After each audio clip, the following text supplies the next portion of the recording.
Hello traders, this is episode number 5 and in this video support and resistance கரெக்டான வேல எப்படி draw பண்ணுறது அப்படின்றத டீப் அண்ட் டீட்டெயில்டாக இந்த வீடியோவில் நான் எக்ஸ்பிளைன் பண்ண போகிறேன்.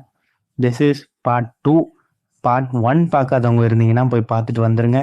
So without wasting any time let's get started. Support and ரெசிஸ்டன்ஸை ஒரு சிங்கிள் லைனில் ட்ரா பண்ணால் அது கண்டிப்பாக ஒர்க் ஆகாது. ஏன்னா சப்போர்ட் அப்படின்றது பையர்ஸ் இருக்கக்கூடிய ஒரு ஏரியா, ரெசிஸ்டன்ஸ் அப்படிங்கிறது செல்லர்ஸ் இருக்கக்கூடிய ஒரு குறிப்பிட்ட ஏரியா. அது ஒரு குறிப்பிட்ட ப்ரைஸோ இல்லை அது ஒரு குறிப்பிட்ட லைன்லேயோ செல்லர்ஸும் பையர்ஸும் ரியாக்ட் பண்ண மாட்டாங்க. இப்போ நீங்கள் லைனாக வரைஞ்சிங்கன்னா சம்டைம்ஸ் கேண்டில் அதுக்கு மேலே போயிட்டு ரிவர்ஸ் ஆகலாம், சம்டைம்ஸ் அதை ரீச் பண்ணுறதுக்கு முன்னாடியே ரிவர்ஸ் ஆயிடலாம். So lines will not work, Jones will always work. அதனால் இப்போது சப்போர்ட் அண்ட் ரெசிஸ்டன்ஸ் ஜோன் எப்படி ட்ரா பண்ணுறது அப்படின்னு நான் கிளியராக உங்களுக்கு ஸ்டெப் பை ஸ்டெப் எக்ஸ்பிளைன் பண்ணுறேன். ஃபர்ஸ்ட்டு சப்போர்ட் ஜோன் எப்படி வரைகிறது அப்படின்னு பார்த்துடலாம். லைவ் மார்க்கெட்டில் சப்போர்ட் ஜோன் எப்படி ட்ரா பண்ணுறது அப்படின்றத ஃபர்ஸ்ட் நம்ம பார்க்க போகிறோம். இப்போது இந்த சார்ட்டில் ஃபர்ஸ்ட்டு 5 மினிட்டுக்கு ஸ்விட்ச் பண்ணிவிடுங்க. As we are trading in 1 minute time frame, 5 minute சார்ட்டில் நம்ம சப்போர்ட் அண்ட் ரெசிஸ்டன்ஸை வரைஞ்சோம்னா it will be effective. First நம்ம இதை பார்க்குறோம்.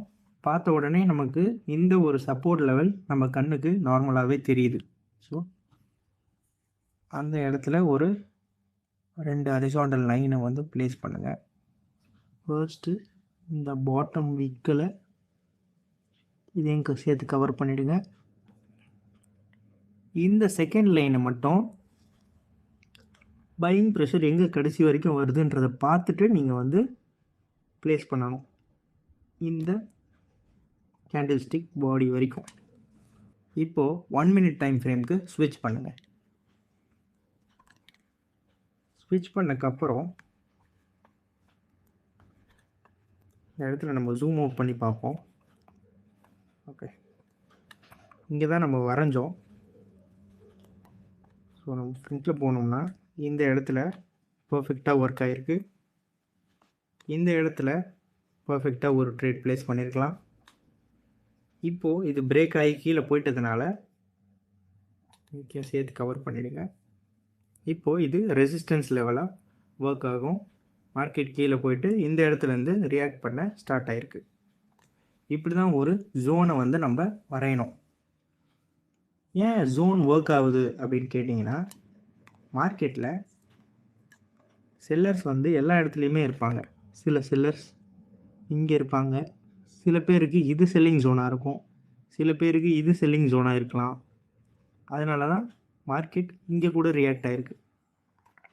ஸோ வேர்ல்டில் இருக்கிற எல்லாரோட பிஓவையும் கம்பைன் பண்ணி நம்ம ஒரு செல்லிங் ஜோனாக வரைகிறப்போ நமக்கு இந்த இடத்துல எங்கேனாலும் ரிவர்சல் நடக்கலாம் அப்படின்றத நம்ம முன்கூட்டியே தெரிஞ்சுக்கிறோம்.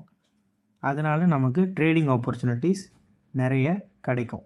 இதே மாதிரி ரெசிஸ்டன்ஸ் ஜோன் எப்படி ட்ரா பண்ணுறது அப்படின்றத சொல்லித்தரேன். சிமிலராக அதே மாதிரி 5 மினிட் சார்ட்டுக்கு ஸ்விட்ச் பண்ணுங்கள். ஜூம் அவுட் பண்ணுங்கள். நமக்கு கண்ணுக்கு தெரிகிற ரெசிஸ்டன்ஸ் ஒன்றத்தை சூஸ் பண்ணுங்கள். 2 ஹாரிசாண்டல் லைன் எடுத்துக்கோங்க, ப்ளேஸ் பண்ணுங்கள்.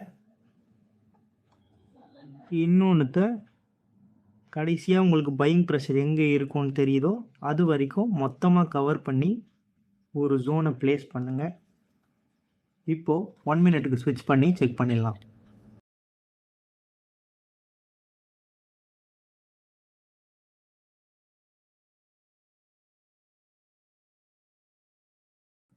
இந்த இடத்துலேருந்து பையிங் ப்ரெஷரை நம்ம கடைசியாக வரைஞ்சோம். ஸோ இந்த ஜோன் என்ட்ரான உடனே ஒரு கேண்டில் ரிவர்ஸ் ஆகிடுச்சு, திரும்ப என்ட்ரான உடனே ரிவர்ஸ் ஆகிடுச்சு, திரும்ப என்ட்ரான உடனே ரிவர்ஸ் ஆகுது, என்ட்ரான உடனே ரிவர்சல், ரிவர்சல், ரிவர்சல், இங்கேயும் ரிவர்சல். இப்படி ஒரு ஜோனாக கவர் பண்ணுறதுனால நமக்கு நிறைய ஆப்பர்ச்சுனிட்டி கிடைக்குது. இதுவே ஒரு லைனாக இருந்தால் இந்த ஒரு லைனுக்காக மட்டும் வெயிட் பண்ணி இந்த லைன் கிட்ட போகிறதுக்கு முன்னாடியே இது ரிவர்ஸ் ஆகிடுது, இதுவும் ரிவர்ஸ் ஆகிடுது, இதுவும் ரிவர்ஸ் ஆகிடுது. ஸோ இந்த இடத்துல நீங்கள் 3 ட்ரேடிங் ஆப்பர்ச்சுனிட்டிஸை மிஸ் பண்ணுறீங்க. லைனாக வரைஞ்சா ஒரு ஜோனாக நம்ம வரைகிறப்போ நமக்கு இத்தனை ஆப்பர்ச்சுனிட்டிஸும் நமக்கு கிடைக்குது. எப்படி ட்ரேட் பண்ணலாம் அப்படிங்கிறத நான் 4th பார்ட்டில் தான் கவர் பண்ண போகிறேன். நெக்ஸ்ட்டு 3rd பார்ட்டில் நான் strong versus weak support and resistance அதோட ஸ்ட்ரென்த் எப்படி ஐடென்டிஃபை பண்ணுறது அப்படிங்கிறத 3rd பார்ட்டில் நான் ரொம்ப கிளியராக எக்ஸ்பிளைன் பண்ணுறேன். ஒரே ஒரு தடவை ரீகால் பண்ணிடலாம். Support is not a single line, resistance is not also a single line. Support and resistance இது ரெண்டுமே ஒரு ஏரியா ஆர் ஒரு பெரிய ஜோன்ஸ். வேர்ல்டில் இருக்கிற எல்லாரோட பிஓவையும் கம்பைன் பண்ணி ஒரு ஜோனாக வரைகிறதுனால நமக்கு ட்ரேடிங் ஆப்பர்ச்சுனிட்டிஸ் ரொம்பவே அதிகமாக கான்ஸ்டண்ட்டாக கிடைக்குது. அது எல்லாத்தையும் நம்மளால் யூஸ் பண்ணிக்க முடியும். அதை எப்படி யூஸ் பண்ணுறது அப்படிங்கிறத நான் அப்கமிங் வீடியோவில் போஸ்ட் பண்ணுறேன். That is it about part 2. Part 3ல் strong versus weak support and ரெசிஸ்டன்ஸை பற்றி பார்க்கலாம். இன்னும் நம்ம சேனலை சப்ஸ்கிரைப் பண்ணாமல் இருந்தால் சப்ஸ்கிரைப் பண்ணிக்கோங்க. நம்ம டெலிகிராம் கம்யூனிட்டி சேனலோட லிங்க்கை நான் இந்த டிஸ்கிரிப்ஷனில் கொடுத்துருக்கேன், அதையும் செக் அவுட் பண்ணி பாருங்கள். தேங்க்யூ ஃபார் வாட்சிங். Will see you in the next video.